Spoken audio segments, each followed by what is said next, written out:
ভাইয়ের কাছ থেকে আদায় করেছিলাম এই রঙের বাক্সটি, যেটি দিয়ে কিন্তু আজ তোমাদেরকে আমি একটা সুন্দর জুয়েলারি মেকিং করে দেখাবো। যার জন্য কিন্তু আমি এই ধরনের শেপের 3টি কার্ডবোর্ডকে কেটে নিয়েছি।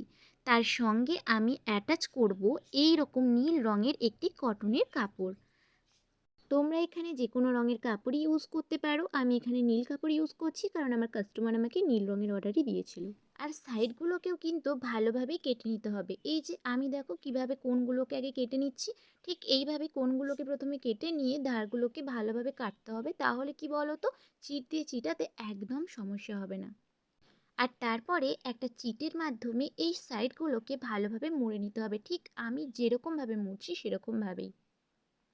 আর তোমরা যদি বাড়িতে এরকম ধরনের জুয়েলারি তোমাদের নিজেদের জন্য বানিয়ে নিতে চাও, তাহলে এই ভিডিওটি শেষ অবধি দেখতে থাকো। আর আমি কিন্তু ইয়াররিংসগুলোকেও সেম প্রসেসেই বানিয়ে নিয়েছি। আশা করি তোমরা বুঝতে পেরেছো।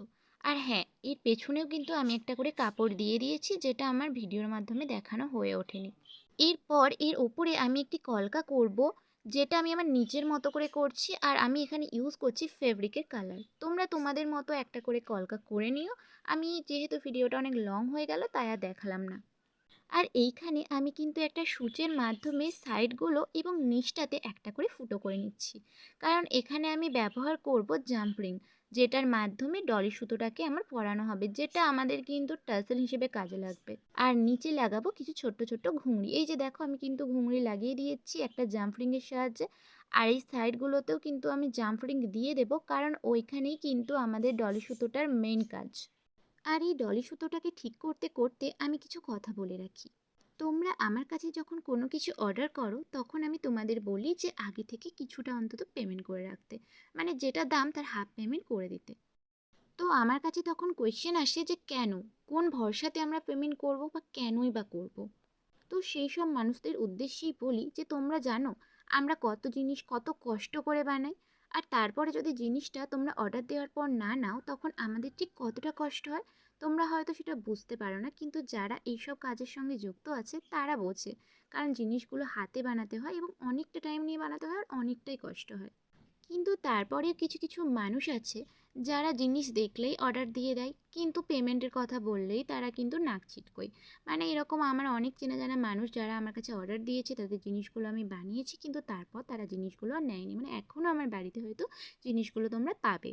এরপর তোমরাই বলো তো, আমাদের এত কষ্টের দাম মাত্র আমরা কি পেলাম? এই জন্যই আমি সকলকেই বলি যে তোমরা অর্ডার দেওয়ার সাথে সাথে অন্তত কিছুটা আমাকে পেমেন্ট করে দিও।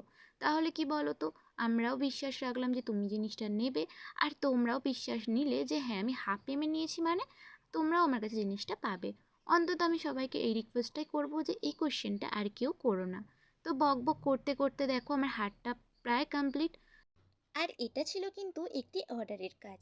শুধু ওটা না, এই যে মেরুন কালারের হারটা দেখছো, এটাও ছিল আরেকজনের অর্ডার। তো তোমরা দুটোই দেখলে এবং বলো আমাকে যে কোনটা তোমাদের বেশি ভালো লাগলো। কমেন্টে অবশ্যই জানিও। ভিডিওটি ভালো লাগলে একটা লাইক দিয়ে পাশে থেকো। ধন্যবাদ।